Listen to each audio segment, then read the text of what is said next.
देखो, बेसन आटा की मस्त बर्फी कितनी सुंदर बनी है, कितनी अच्छी लग रही है, मस्त लग रही है। खाने में तो पूछो मत। हेलो दोस्तों, नमस्कार। रेखा पाठक ब्लॉग चैनल में आपकी स्वागत है।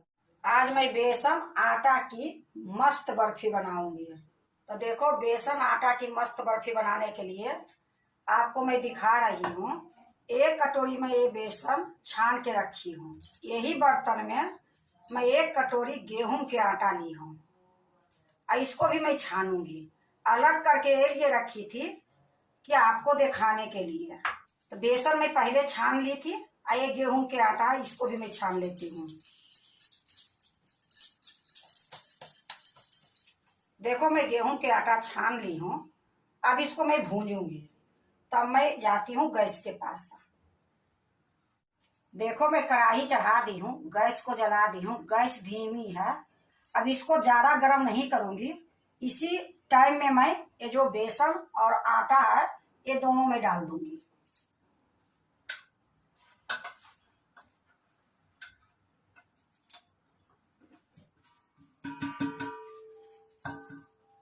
देखो, मैं बेसन और गेहूं के आटा दोनों में इसमें डाल दी हूँ।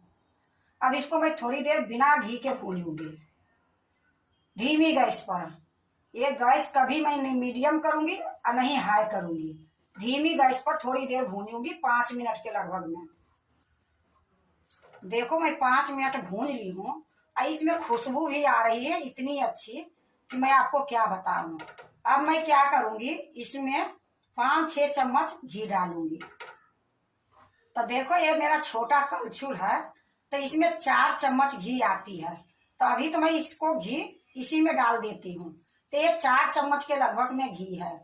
थोड़ा देर मैं इसको भूंजूंगी। अगर घी की जरूरत होगी फिर मैं घी डालूंगी, नहीं जरूरत होगी नहीं डालूंगी। तो ये 4 चम्मच घी डालने के बाद मैं अभी भूंजूंगी थोड़ी देर और। क्योंकि अगर ज्यादा घी डालोगे तो पता नहीं चलेगी कि कितनी ये इसकी घी है, फिर बर्फी अच्छे नहीं बनेगी। ये लिए मैं 4 चम्मच अभी घी डाली हूँ। इसी प्रकार से मैं अभी भूनूंगी धीमी गैस में। गैस को ये ध्यान देने की बात है कि कभी भी ना मीडियम करो ना हाई करो, धीमी गैस पर ही ये भूंजी जाती है। देखो, घी डालने के बाद मैं थोड़ी देर भूंजी हूँ, पर इसमें घी कम लग रही है। तो थोड़ी सा और घी मैं इसमें डालूंगी। तो देखो, एक कलछुल भर के मैं उस टाइम में डाली थी, इस टाइम में मैं थोड़ा सा कम डाल रही हूँ। तो ये 3 चम्मच के लगभग में है। तो ये भी सारा मैं डाल दूंगी। तो टोटल ये 7 चम्मच के लगभग में घी लगी है। अब इसको मैं इसी प्रकार से मैं भूंजूंगी कि जब तक इसकी कलर अच्छी नहीं आएगी, गोल्डन। धीमी गैस पर इसी प्रकार से भूनती हूँ। जब गोल्डन होती है फिर मैं आपको दिखाती हूँ। देखो, मैं जो घी डाली थी, ये घी थोड़ी थोड़ी छोड़ रही है। और जो ये बेसन और आटा है वो गिल्ला दिख रही होगी। लेकिन अभी और भी इसको मैं थोड़ी देर तक भूंजूंगी। जब तक इसकी कलर खूब अच्छे गोल्डन नहीं आएगी तब तक मैं इसी तरीके से भूनते रहूंगी।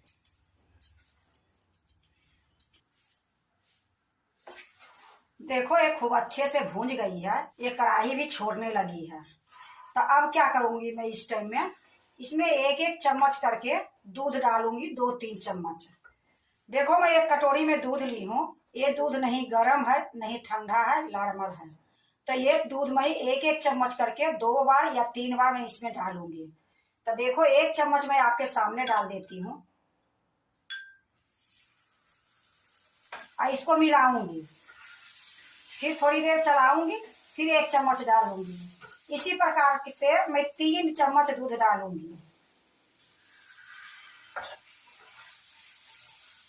इससे क्या होगा, ये जो बर्फी बनेगी दानेदार बनेगी। तो देखो, 2 चम्मच मैं डाल दी हूँ और 1 चम्मच और मैं डाल रही हूँ। अब इसको थोड़ी देर और भून लूंगी, इसलिए कि जो दूध डाली हूँ इसी में ये सूख जाएगी। देखो, दूध डालने के बाद मैं थोड़ी देर भून ली हूँ। अब गैस को मैं बंद कर देती हूँ। अब ये थोड़ी देर ठंडी होगी, फिर इसमें मैं पिसी हुई चीनी मिलाऊंगी। लेकिन इसको अभी थोड़ी देर इसी प्रकार से चलाते रहूंगी। अब इसको मैं गैस से नीचे उतार देती हूँ। देखो मैं गैस से नीचे उतार दी हूँ। इसी प्रकार से थोड़ा सा मैं इसको ठंडा करूंगी चलाते हुए हूँ। देखो ये थोड़ी सा ठंडा हो गई है। अब मैं आपको दिखाती हूँ। ये आधी कटोरी से कम मैं चीनी ली थी, उसी में मैं 10 इलायची डाल दी थी। इसको मैं पीस ली हूँ। तो ये आधी कटोरी से थोड़ा सा कम थी, पीसने के बाद देखो आधी कटोरी से थोड़ा सा ज्यादा हो गई है। तो ये चीनी मैं इसी में डाल दूंगी। तो देखो मैं सारा ये चीनी पीसी हुई डाल दी हूँ। अब इसको मैं अच्छे से मिलाऊंगी।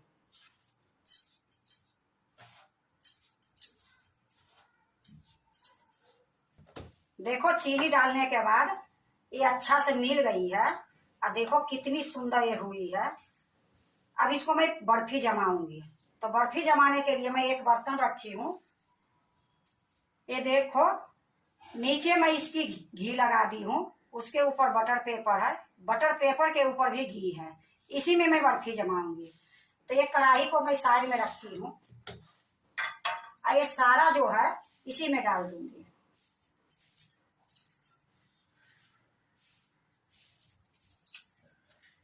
देखो मैं सारा डाल दी हूँ। इसी में मैं बढ़िया से सेट कर दूंगी। देखो मैं अच्छे से चिकना कर दी हूँ।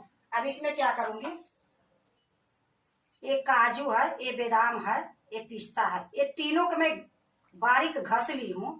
इसके ऊपर डाल दूंगी कि देखने में भी सुंदर लगे और खाने में भी स्वाद आए। तो ये तीनों मिक्स करके मैं डालूंगी।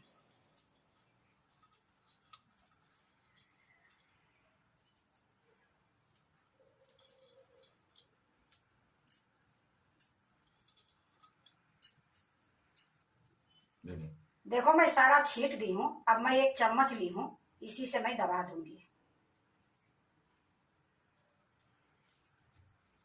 देखो मैं अच्छे से दबा दी हूँ। अब इसको 1 घंटे के लिए रख दूंगी। फिर मैं आपको बर्फी काट के दिखाऊंगी। 1 घंटे के लिए इसी तरह से मैं पंखे में रख दूंगी तो जल्दी हो जाएगी। देखो 2 घंटे हो गई है। अब मैं बर्फी काटूंगी। तो पहले मैं इसको निकालूंगी। मैं एक चाकू ले ली हूँ, इसको किनारी हल्का हल्का छोड़ा दूंगी।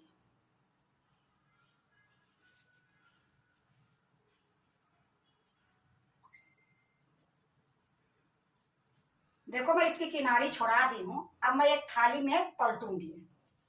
अब देखो मैं एक थाली ले ली हूँ, एक थाली में ही पलटूंगी।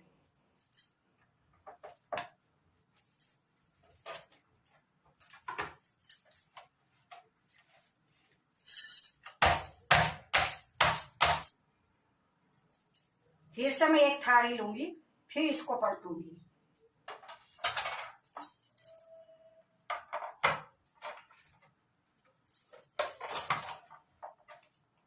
अब देखो मैं ये थाली को घुमा दूंगी आराम से। अब मैं बर्फी काटूंगी।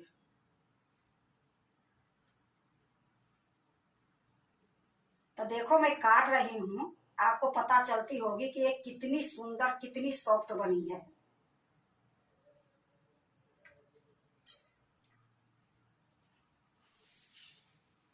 देखो मैं थाली को घुमा दी हूँ। अब इस प्रकार से फिर काटूंगी।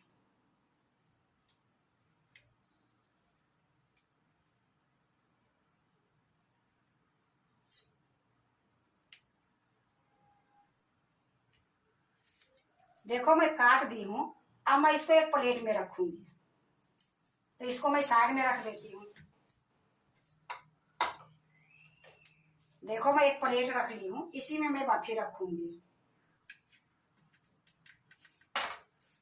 तो देखो मैं आपको एक बर्फी दिखा रही हूँ कि कितनी सुंदर कितनी अच्छी बनी है।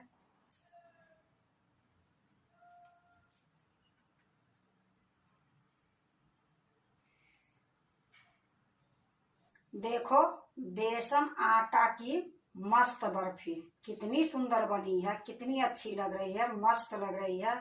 खाने में तो पूछो मत, बनाने में भी ज्यादा टाइम नहीं लगी है। अब देखो त्योहार की टाइम है, बहुत कम खर्चे में ये बर्फी बनी है।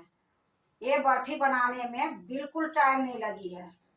चाहे तो ये इसका आप पेड़ा भी बना सकते हो, लेकिन देखो जिस तरीके से मैं बनाई हूँ इस तरीके में आप पेड़ा और बर्फी दोनों बना सकते हो। अगर आप भी बनाते हो बेसन आटे की मस्त बर्फी तो एक बार इस तरीके से बना के देखो, बहुत सॉफ्ट बनती है, बहुत अच्छी बनती है और ये मिठाई पूरे 1 महीने तक खराब नहीं होती है। अगर आपको बेसन आटा की मस्त बर्फी अच्छा लगे तो लाइक करना, सब्सक्राइब करना, दोस्तों से शेयर करने नहीं भूलना, कमेंट जरूर से जरूर करना। एक बर्फी मैं आपको तोड़ के दिखाती हूँ। तो देखो मेरे पास ये पड़ी है, ज्यादा बनी है, उसी से मैं निकाल के आपको दिखा रही हूँ कि ये बर्फी कैसे टूट रही है। इतना नहीं, आपको मैं बता देती हूँ, इसको पेड़ा बनाओगे तो पेड़ा के भी ये इतनी स्वाद लगेगी कि कुछ कहने लायक नहीं। ये देखो खोवा से एक कम नहीं है।